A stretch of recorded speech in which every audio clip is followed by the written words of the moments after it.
Você já percebeu como algumas pessoas entram numa sala cheia de gente e parecem ganhar energia, enquanto outras sentem como se alguém tivesse diminuído o oxigênio do ambiente? Talvez você seja essa segunda pessoa.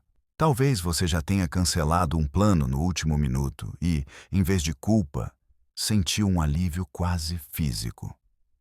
E aí vem aquela pergunta que ecoa, dita por outros ou pela sua própria cabeça: será que tem algo errado comigo por gostar tanto de ficar sozinho? A suposição comum é simples demais.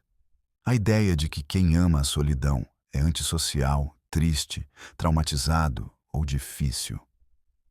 Mas a psicologia, quando você olha com calma, conta uma história bem mais interessante.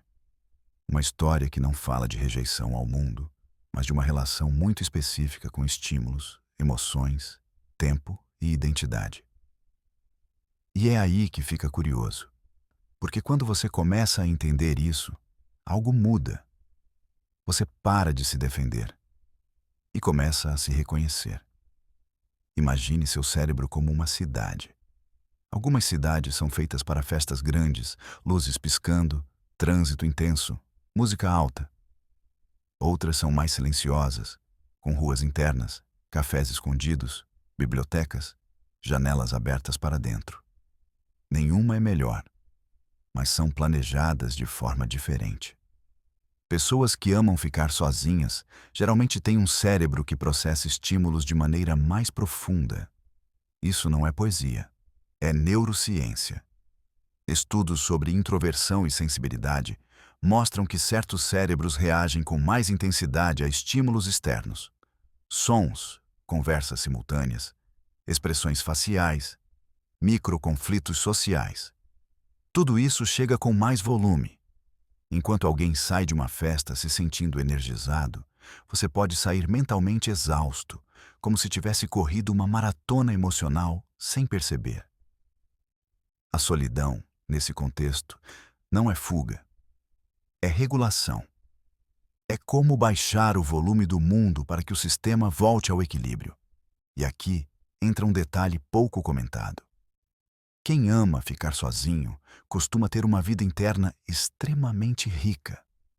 Pensamentos longos, associações improváveis, diálogos internos que se estendem por horas.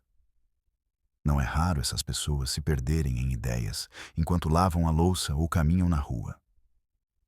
O silêncio vira um espaço fértil, não vazio, fértil. É ali que o cérebro faz conexões que não faria no barulho. Tem um estudo clássico que mostrou que pessoas mais introspectivas tendem a ter maior atividade no córtex pré-frontal, área ligada à reflexão, planejamento e tomada de decisões complexas. Traduzindo para a vida real, ficar sozinho ajuda essas pessoas a organizar o caos interno. É quase como arrumar um quarto mental. Quando há gente demais, vozes demais, expectativas demais, esse quarto vira bagunça, a solidão devolve o controle. Mas não é só sobre estímulo, é também sobre identidade. Pessoas que gostam de ficar sozinhas, muitas vezes, não constroem quem são a partir do olhar do outro. Elas se conhecem por dentro. E isso pode ser desconfortável num mundo que recompensa visibilidade constante. Redes sociais, reuniões intermináveis, a pressão de estar presente.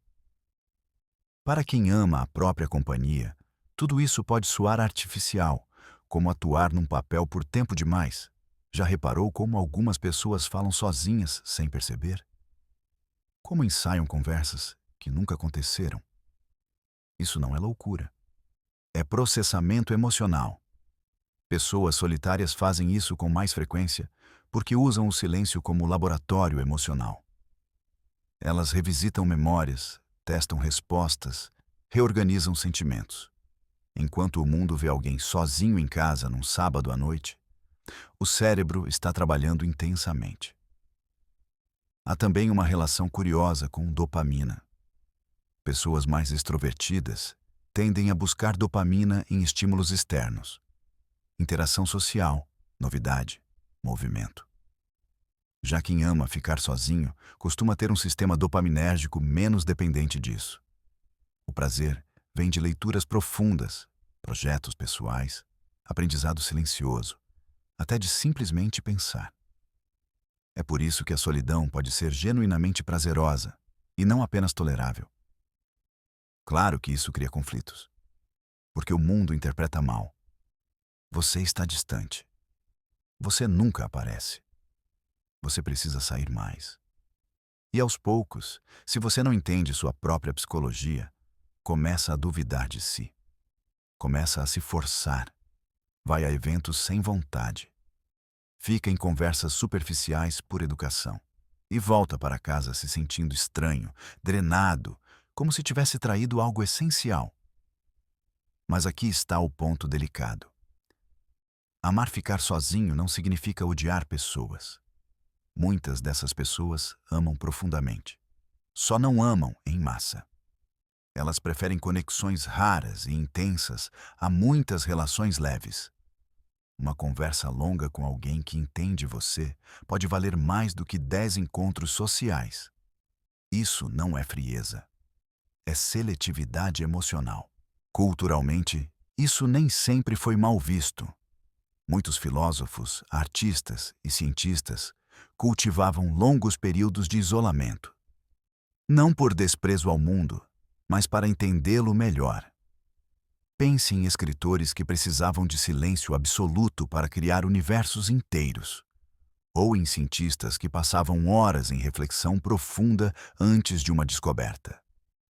O isolamento era o útero da ideia. Na vida moderna, porém, confundimos presença com valor. Se você não aparece, parece que não existe. E aí, quem ama ficar sozinho vira um mistério, ou um alvo de interpretações erradas. Ele é arrogante. Ela é fria. Eles não gostam de ninguém. Quando, na verdade, muitas vezes, gostam demais, sentem demais. Precisam de silêncio para não se perder nisso. Se você se reconhece nisso, talvez já tenha sentido aquela paz específica de um fim de tarde sozinho. Um café, um livro, uma música baixa. O mundo lá fora continua caótico, mas dentro há ordem. Essa paz não é preguiça social, é alinhamento interno. O problema surge quando você tenta viver contra sua própria natureza. Quando se compara com quem funciona diferente.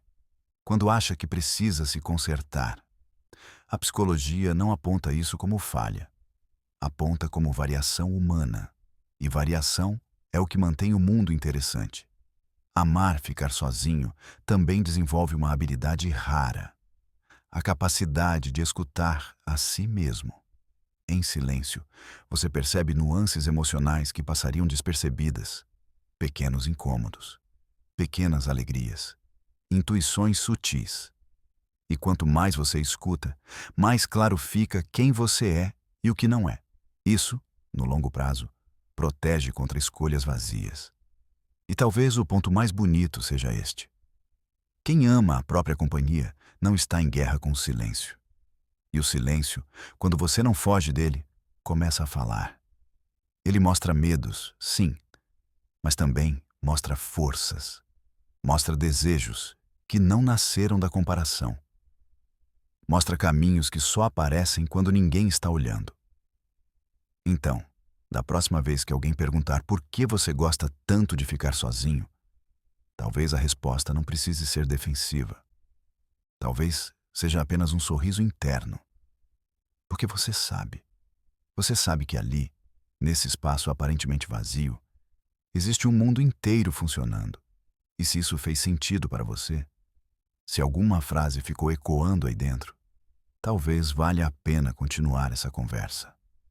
Nos comentários, na reflexão silenciosa depois do vídeo, ou nos próximos conteúdos. Porque entender a própria mente não te afasta do mundo. Te devolve a ele de um jeito mais inteiro.